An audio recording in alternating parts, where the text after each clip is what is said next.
Hi guys, இந்த video எதை பற்றினா எங்கள் அப்பா அவங்க வீட்டு குலசாமி கோயிலுக்கும் எங்களோட குலசாமி கோயிலுக்கும் போனதோட விளாக் தான்.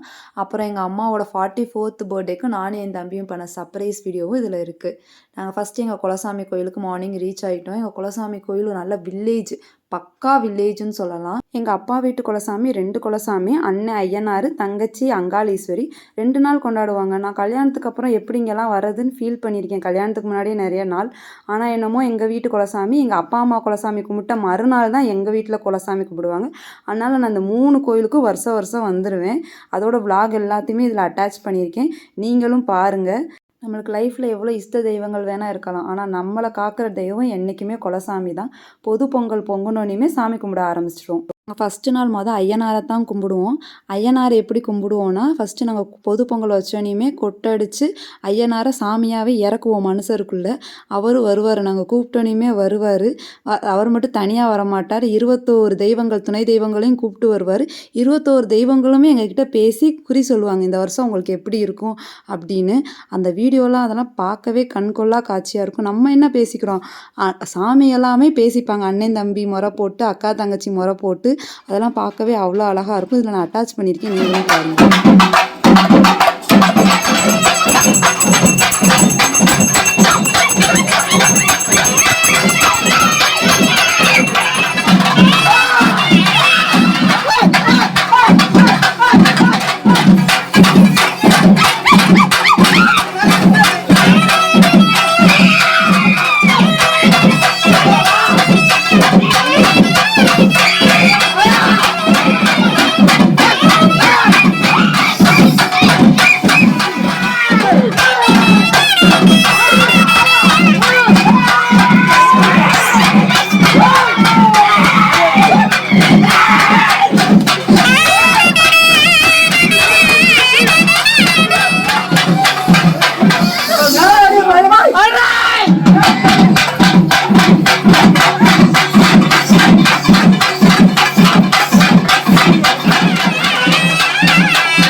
பார்த்தீங்களா, எங்கள் ஐயனார் வந்துட்டாரா, எல்லாருக்கும் எல்லா குடும்பத்துக்கும் தனித்தனியாக அருள்வாக்கு சொல்லுவாங்க, சொல்லி முடிப்பாங்க. இந்த வருஷம் பொதுவாக என்ன அருள்வாக்கு சொன்னாங்கன்னா, இந்த வருஷம் மாதிரி எல்லா வருஷமும் 2 கோயிலும் நீங்கள் ஒத்துமையாக கும்பிடணும் அப்படின்னு கேட்டுக்கிட்டாங்க. நாங்களும் சரின்னு சொன்னோம். நல்லபடியாக அருள்வாக்கெல்லாம் கேட்டு முடிச்சுட்டு சாமி கும்பிட்டுட்டு, சாமிக்கு தேங்காய் பழ அபிஷேகம் பட்டெல்லாம் சாத்திட்டு, குதிரைக்கு ஐயனார் குதிரைக்கு மாலை போட்டு சாமி கும்பிட்டுட்டு, இங்கேருந்து நேராக ஐயனாரோட தங்கச்சியான அங்காளீஸ்வரி கோயிலுக்கு போயிடுவோம். அங்கே நாங்கள் பெட்டி தூக்கி சாமி கும்பிடுவோம். பெட்டி தூக்குறதுனா சாமியோட ட்ரெஸ்ஸு நகை எல்லாமே அந்த பெட்டியில் வச்சு ஒரு இடத்துல நாங்கள் வச்சுருப்போம். வருஷம் போய் அந்த பெட்டியை தூக்கிட்டு சாமிக்கு அலங்காரம்லாம் பண்ணி சாமி கும்பிட்டு முடிச்சுட்டு, திரும்பி மறுநாள் கிளம்பும்போது திரும்பி பெட்டியை தூக்கிட்டு போய் அந்த இடத்துல வச்சுட்டு வந்துடுவோம். இதுதான் அந்த கோயிலோட பாரம்பரியம்.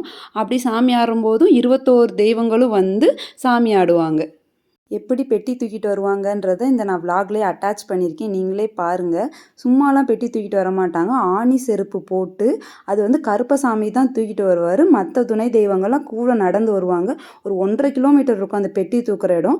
அங்கேருந்து அந்த 1.5 கிலோமீட்டரும் அதே மாதிரி சாமி ஆடி அந்த பெட்டியை ஆணி செருப்பு போட்டு தூக்கிட்டு கோயில் வருவாங்க.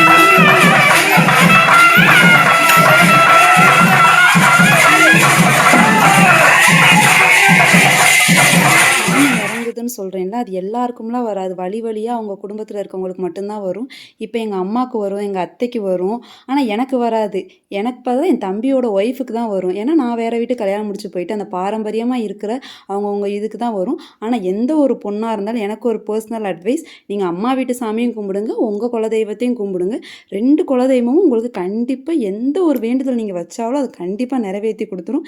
என் லைஃப்பில் நான் ஃபாலோ பண்ணுறது அதுதான். அருவா மேலே ஏறி நின்று ஆணி செருப்பு போட்டு அந்த பெட்டியை தூக்கிட்டு வரதை பார்க்கவே அவ்வளோ அழகாக இருக்கும்.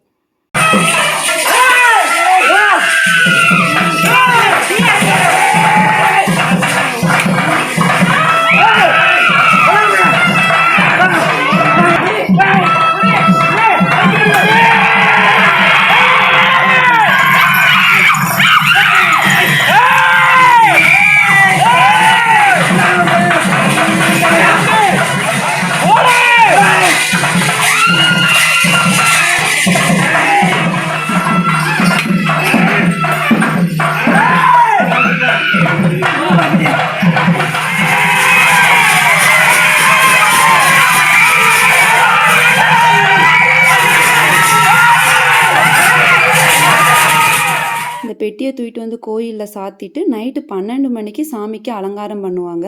மகா சிவராத்திரி அன்னைக்கு நம்ம தூங்காமல் நம்ம குலதெய்வத்தை கும்பிட்டா நம்ம குலமே நல்லா இருக்குன்றது எங்களோட நம்பிக்கை, வழிபாடும். அதுதான் நாங்கள் இத்தனை வருஷமாக பின்பற்றிட்டு வர்றது. எந்த தெய்வமாக இருந்தாலும் நீங்கள் வந்து உங்கள் குலதெய்வத்துக்கு முதல் ப்ரிஃபரன்ஸ் கொடுத்தா தான், உங்கள் குலதெய்வம் அனுமதி கொடுத்தா தான் மற்ற தெய்வங்கள் யாராக இருந்தாலும் உங்களுக்கு அருள் புரிய முடியும். அதனால் வருஷத்துக்கு ஒரு தடவையாச்சும் உங்கள் குலசாமி கோயிலுக்கு மறக்காமல் போய் தேங்காய் பால் அபிஷேகம் பண்ணுங்கள். கண்டிப்பாக நீங்கள் என்ன கேட்டாலும் அதை அவங்க கொடுப்பாங்க. 10 வருஷத்துக்கு ஒரு தடவை எங்கள் குலசாமி கோயிலில் எங்கள் அம்மா பர்த்டேவும் ஒரே டயத்தில் வரும். இந்த வருஷம் எங்கள் அம்மாவுக்கு 44th பர்த்டே. சரி, நாங்கள் குலசாமி கோயிலுக்கு எல்லா சொந்தக்காரங்களும் வந்திருப்பாங்களா, அவங்க எல்லார் கூடயும் சேர்ந்து கேக் கட் பண்ணிவிட்டு நானும் என் தம்பியும் எங்கள் அம்மாவுக்கு ஒரு கிஃப்ட் சின்னதாக எங்களால் முடிஞ்ச அளவுக்கு ஒரு கிஃப்ட் நாங்கள் எங்கள் அம்மாவுக்கு வாங்கி ப்ரெசென்ட் பண்ணோம். அந்த வீடியோ இதில் அட்டாச் பண்ணியிருக்கேன், பாருங்கள்.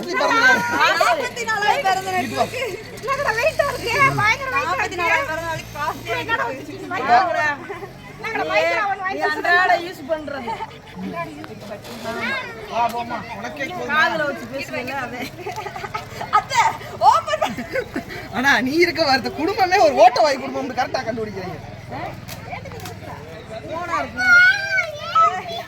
இந்த அச்சி தந்தா உனக்கு ரெண்டு பாக்ஸ் வச்சிருப்பாங்க. மகன் ஒண்ணு மகன் ஒண்ணு, ரெண்டு பாக்ஸ். எங்கள் அம்மாவுக்கு எப்பயுமே நான், எங்கள் அப்பா, என் தம்பி யூஸ் பண்ண பழைய ஃபோனை கொடுத்துட்டு நாங்கள் புது மொபைல் வாங்கிப்போம். எங்கள் அம்மா எப்பயுமே திட்டுவாங்க, ஆனால் அதையவே வாங்கிப்பாங்க. சரி, இந்த வருஷமாச்சும் புது மொபைல் வாங்கி கொடுப்போம்னு சொல்லிட்டு தான் நானும் என் தம்பியும் ஷேர் பண்ணி வாங்கி கொடுத்தோம். என் தம்பி தான் அதிக ஷேர் கொடுத்தான். இந்த கோயிலை கும்பிட்டு முடிச்சுட்டு என்னோடய குலசாமியான சேலக்காரி கோயிலுக்கு போயிட்டோம். இந்த வருஷம் எனக்கு ரொம்ப சந்தோஷமாக இருந்துச்சு. ஃபஸ்ட்டு டைம் எங்கள் சேலக்காரி கோயிலுக்கு நான் பட்டு எடுத்துகிட்டு போயிருந்தேன். ஆனால் அந்த பட்டை வேஷ்டியும் நான் கொடுத்த சேரீயும் தான் எங்கள் சாமிக்கு சாத்தியிருந்தாங்க. எனக்கு ரொம்ப சந்தோஷமாக இருந்துச்சு.